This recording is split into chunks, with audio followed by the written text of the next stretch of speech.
All right. The challenge. Challenge. So just to recap what I proposed the challenge to be last week was to catch up with 10, reach out to 10 people and really ask how they've been and, just catch up. So how'd you go with that? To be honest, I didn't do 10. It's alright, I didn't do 10 either.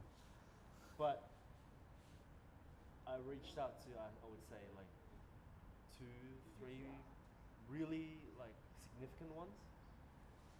And How was that for you? it was good, man. It wasn't exactly what I wanted. Like, I obviously wanted to know that. You wanted more? Yeah, like, no, I wanted to know that these people have been doing well Yeah. for themselves and they've been improving consistently. Yeah. Okay, so these people are the people that I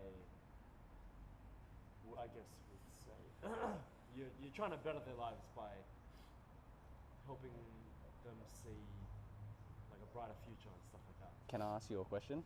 When you're saying you're helping them see a brighter future, does that mean you're like pushing for them to, not pushing for them, but how did the conversation unfold for it to get into a position where you think you were helping them get a better future? Okay, so these 3 people specifically, they're people that reached out to me to ask me, like, what can I do with my life to change, or how can I improve my life? And I guess they asked me this because they see that I'm so happy all the time, and they want to like achieve my state. They want to be as happy as me. And yeah, like when I spoke to them again, I was hoping they took the things on board, but they were truthful to me, and I'm grateful for that. But in saying that, they're not where I would like them to be right now, and I know that's okay. That said, like, fuck, man, how do you empower someone to get them to take action? Well, honestly, from my opinion, is you should have maintained that connection through and through instead of saying that it was a lost connection.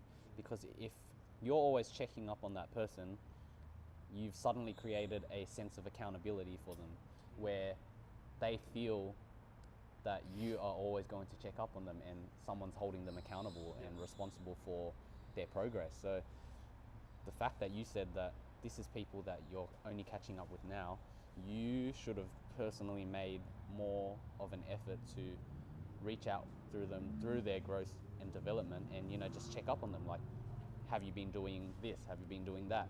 Okay, Can you tell me? Let me stop you right there. Yeah. So, okay, I didn't make it clear enough, but these guys I haven't been reaching out to in a long time, but I have been speaking to them a lot in the last few years.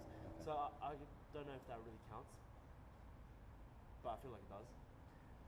But yeah, like these people, they're making excuses. Like things that, like they're making excuses like, oh, no time, or too tired from work, or it's Christmas. Okay, and what's your response? Like there's nothing I can say. Like they're making excuses. There's always a. I can say it, but they won't be receptive to it. You know what I mean? I think you should suggest an alternative strategy because there are a million strategies out there that you can give. Let's say diet, for example. How many different diets are there out there in this world? They're all different strategies. And if one doesn't work, new strategy. And what I think you need to do is continually feed them new information or like alternatives. Suggest to them, okay, how about you tweak this? How about you tweak that? It's like me coaching a client. If I'm feeling they're not making progress, I'm not just going to give them the same routine over and over and over again. They're not going to get anything out of it. So the very fact that these people haven't been able to stick to something you've suggested previously goes to show that, okay, it doesn't fit in with how they want to live their life or their current lifestyle. It doesn't fit in with their current circumstances, doesn't fit in with their current situation. So as someone, if you want to be an effective leader, you always need to stay on top of it and be fluid. You need to be like water.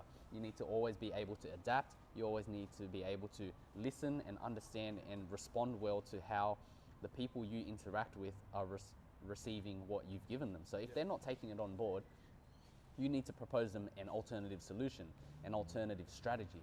You might say, okay, how about we switch this up, like, Yep. and then trust me, you will find a solution. And that's what effective coaching is basically about at the end of the day, is that an effective coach has a multitude of strategies in their brain that they can always switch up. They can make amendments at any given time, and then yes, they can adapt. So for you, like, I know you have good merit behind reaching out to them and like checking up on them, but then you also need to be proactive about, okay, hey, how can we switch this up? What can I offer you, or what can I give to you and propose an alternative for you to grow? Like, how can I get you out of this slump? Like, there's always an alternative strategy. So I think like what you're doing isn't wrong, but perhaps you can suggest alternatives. Yeah.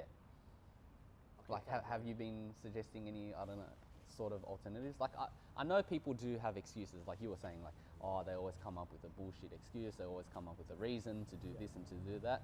But then that's just saying that the strategy in place to begin with isn't working. You know what I mean? If a strategy is effective, there is no reason for you to have no excuse. But what if these people don't even implement the strategy at all? Exactly, they need to find a new strategy. No, but like, what if they don't want to implement? Then the strategy doesn't resonate with them. Any of the strategy. How do you know that you've only given them like a handful? Like, there's always a strategy. There is always a way. You just got to keep digging. Like, that's the thing. You'll always find a solution, no matter what. There is always a solution, and it sometimes it's just really fucking difficult to find. Like, there's always a solution to everything. You get what I mean? Like, that's like saying cancer researchers who are trying to find the cure to cancer. They're not just going to give up when they hit a wall. They keep digging and digging and digging. They find a different avenue. You know, like, you need to be proactive about searching for a new solution. And what these people are doing is they're hitting a wall being their excuse, and then they're stopping there. They're not walking around it. They're not trying to find a new way. They're not trying to find a new path. It's like being stuck in a maze. So you're saying I should hammer these guys until Not hammer them, but then like until they fucking open up. Be kind, be understanding, be empathetic, but also be proactive in like offering alternative solutions that you feel would fit best. So let's say you understand their circumstances well enough to understand why they're making up these excuses. Yeah. Then suggest a solution. Just be like, you know, how about you give this a try? Because I can see from this you're not committing to it because of this. And then I feel like this will fit better with your current situation because of this. Yeah. You know what I mean? Like, you work your way around it. It's like, if someone's not, like me as a coach, if someone's not responding well to doing squats, for example, I might be like, okay, maybe they've got an issue that is underlying within the mechanics of their hips. Maybe I can offer a different exercise which replicates the same benefits of doing a squat, but is in a environment where it's just much more fitting for that person in particular. Like, everyone's got a different anatomical structure. Everyone's got a different biomechanical movement. So you just got to find your way around these sort of things. And I guess for you is you need to listen, you need to understand, you need to also be able to adapt and also have the intuition to propose solutions where you feel will fit best if you want to be an effective coach. So I don't feel down that these people haven't got to the point where you want them to be, but have that initiative where you also propose alternative methods and you're able to understand the people you talk to on a level well enough for you to give something that will be fruitful and help them to grow. Yeah, I guess I guess the way I saw it all the time was I can open the door for them, but they're the ones that have to walk through it. But yeah. Oh, there are some people you literally just need to like hold their hand and drag them through the door. Push them off that cliff. Some people are just like that, and the same thing goes with me as a coach at the gym. Like, you know, some people don't need that much babying. Some people, like, you literally need to spoon feed them. But if that's what it takes, then that's what it takes. Like, as an effective coach, that's your responsibility. Like, it doesn't matter how hard it is for you as a coach, is you got to do what you got to do to get things done. Like, it doesn't matter. Like, if you want to give them results, you got to be willing to put in any degree of effort that it takes to get them to that point. So would you say that for some people you have to handle them? Like yes, some people. yes.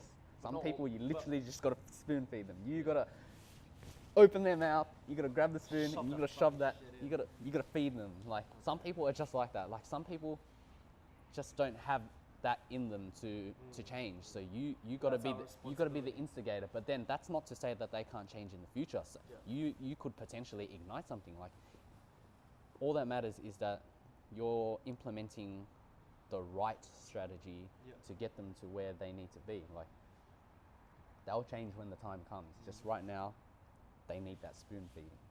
Who knows? In the future, when you've spoon fed them enough, it's like a baby. They'll learn to use the spoon themselves. You know what I mean? Like that's the perfect analogy right there.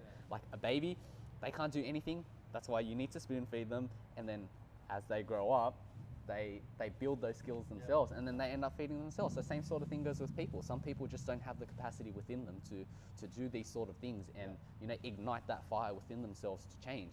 You got to be the person to water the seed, and then when they start to grow and then see growth within themselves, that's when they start doing things for themselves. Like that's just the reality for some people, is that they don't have that fire within them to do these sort of things.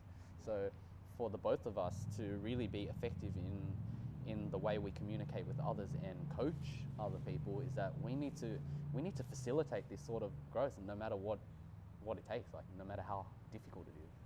That's just what we got to do. So for you, my suggestion is continue to maintain that good contact with them, but then also be the person to propose alternatives, be the person to really drive forth that growth.